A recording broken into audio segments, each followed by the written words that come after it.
શું કરો છો? કાંઈ નહીં, હવે ફોનમાં જોતો હતો, થોડું કામ હતું તે. બોલ ને, શું કામ છે? કામ કંઈ નથી, પણ આજે તો માંડ માંડ બચ્યા એમ સમજો ને.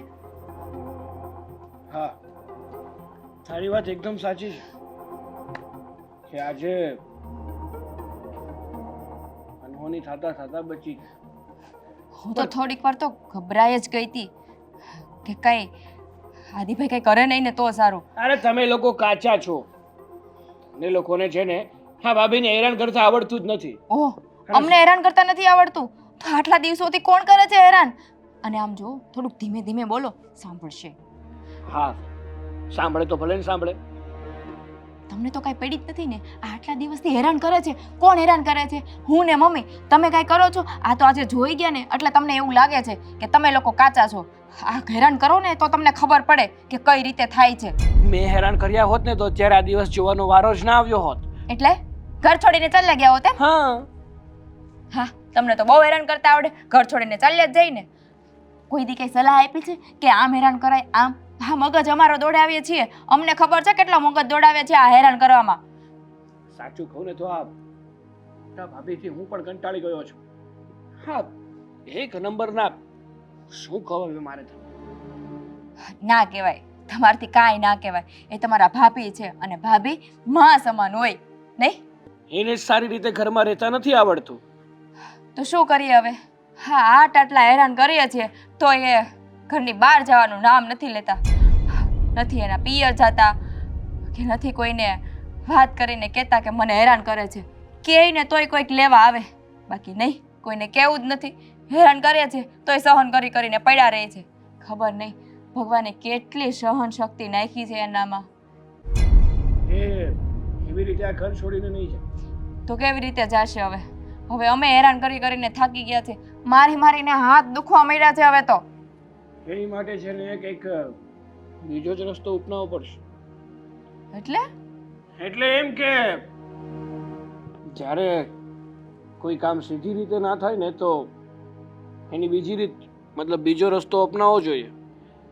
કહેવત છે ને હિન્દીમાં કે જબ ઘી સીધી ઉંગલી से ना निकले ना तो उंगली को टेढ़ी करना पड़ता है. પણ ઘી ગરમ થાય ને, ઉંગલી ટેડી કરવાની શું જરૂર છે?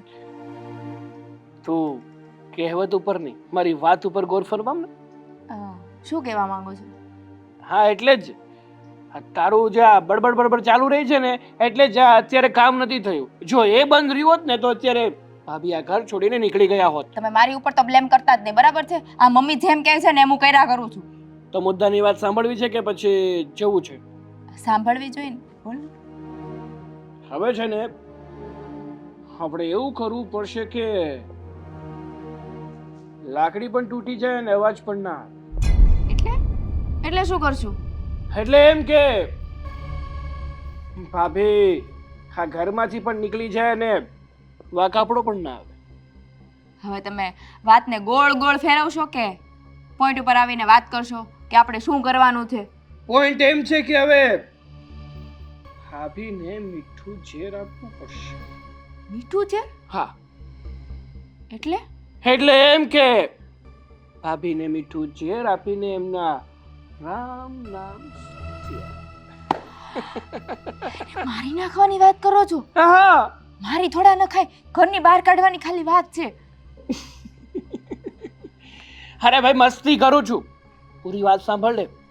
હું જે ઝેરની વાત કરું છું ને એ ઝેર એવું છે કે જેમ વ્યક્તિને ધીમે ધીમે આપતા રહ્યો ને તેમ એ વ્યક્તિ પોતાની માનસિક હાલત ગુમાવતું જાય અને પાગલ થઈ જાય. તો એકવાર ભાભી પાગલ થઈ જાય પછી તો તું વિચારી શકે છે કે શું કરી શકીએ આપણે એમની સાથે. હા, પછી તો આપણે ગમે એ કરીએ, એને ક્યાં કાંઈ ખબર પડવાની છે નહીં? એટલે એને ઘરની બહાર કાઢી નાખીએ, પાગલખાને મોકલી શકીએ. હા, પણ કરશું. પણ પેલા તમે ઝેર તો લઈ આવો.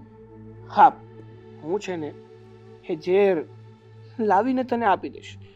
તારે ગમે તે રીતે કરીને એ ઝેર ભાભીને આપવાનું છે. શું? મારે? હું ઝેર આપું ભાભીને? તો તારે નહીં તો મારે. નહીં, હું નથી આપવાની, મમ્મી આપશે. મમ્મી. હા, તમે મને આપજો ઝેર, હું મમ્મીને આપી દઈશ, ઈ આપી દેશે. હા સારું ભાઈ, તું નહીં તો મમ્મી. હા, ગમે તે રીતે એ ઝેર ધીમે ધીમે કરી અને ભાભી સુધી પહોંચતું રહેવું જોઈએ. હા, આપી દઈશ. જાઓ તમે લઈ આવો જલ્દી.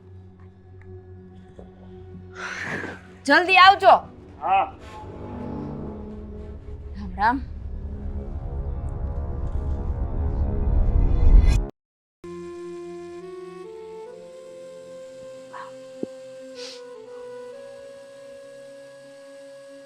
હા તમે આવો. હા બેટા કેમ હા મારા દીકરાને સારું છે ને તને સારું છે. હા બેટા કેમ હું તારી પાસે ન આવી શકું? તું મને તારી માં નથી સમજતી? આવી શકો ને મમ્મીજી. મેં ક્યાં કંઈ કહ્યું? ના નથી પાડી મેં તમને. હા તો તે કહ્યું ને મમ્મી તમે. એ તો તમે ક્યારે આવી રીતે મારી પાસે બેસો ને એટલે પૂછ્યું હતું. એટલે હવે કેવા દિવસો આવી ગયા છે, અમારા જીવનને પરિવર્તન કરવા માંગુ છું, છતાં પણ મારી બહુ મારી પર શંકા કરે છે. ના ના મારી પર. ના ના મમ્મીજી, હું શંકા નથી કરતી. સારું થયું કે તમે અહીંયા આવ્યા. મને બહુ સારું લાગ્યું. તો બેટા તને મજા નથી ને? હું તારા માટે આ ઓરેન્જનું જ્યુસ બનાવીને લઈ આવી છું, પી લે ને. મમ્મીજી મારી ઈચ્છા નથી. જો મને આમ પણ ઉલટી જેવું થાય છે, ગળું પણ બહુ દુખે છે, એટલે પ્લીઝ ઠંડુ જ્યુસ મારે નથી પીવું. કીધું ને તું આ જ્યુસ પી લે, નહીં તો તને સારું નહીં થાય ને દીકરા. શું તને મારા પર ભરોસો નથી? એવું નથી મમ્મી, તો? સાચું કહી રહી છું. આ જ્યુસની સ્મેલ મને સારી નથી લાગતી. અરે બેટા આ તો ઓરેન્જ ફ્લેવરમાં બનાવ્યું છે ને એટલા માટે. આમાં લીંબુ પણ નાખ્યું નથી, કંઈ પણ નથી. તને બધું એનર્જી આવી જશે. આ દુખે છે ને એમાં રાહત થઈ જશે. હાલે પી લે મારો દીકરો, ડાય છે ને. મમ્મીજી મીરા કીધું ને તને કે આ જ્યુસ તારે પીવાનું છે. હાલે પી લે. મમ્મીજી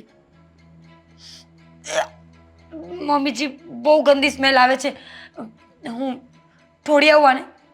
કેટલું પ્રેમથી બનાવ્યું હતું કે મારી વહુને બિચારીને મજા નથી, વાગ્યું છે એટલે હું લઈ જાઉં એના માટે પીવા. પણ નહીં, કોને કદર છે? સાસુ એ તો સાસુ જ કહેવાય ને.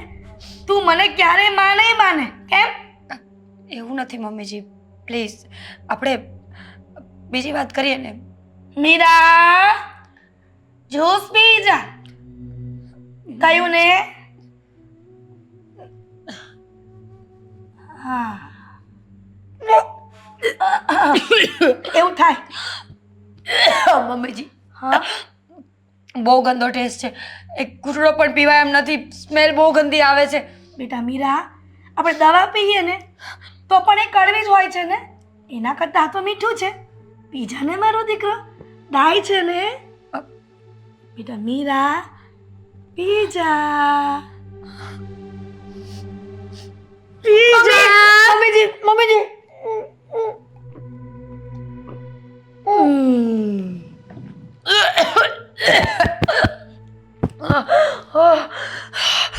બસ હવે આ જ્યુસ પીવાથી તને એકદમ સારું થઈ જશે, રિલેક્સ ફીલ થશે. લાગશે મમ્મીજી મને ચક્કર આવે છે બહુ જ. ચક્કર આવે છે? હા મમ્મીજી બહુ ચક્કર આવે છે મને. મમ્મીજી પ્લીઝ હાથ પકડો મારો.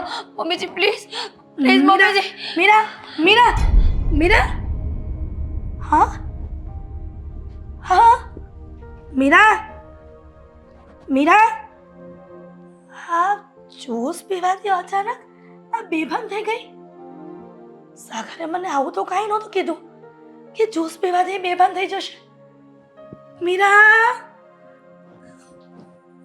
હાશ મરી નથી, ધબકારા તો ચાલુ છે. હા એટલે જીવે તો છે પણ આ બેભાન. સાગર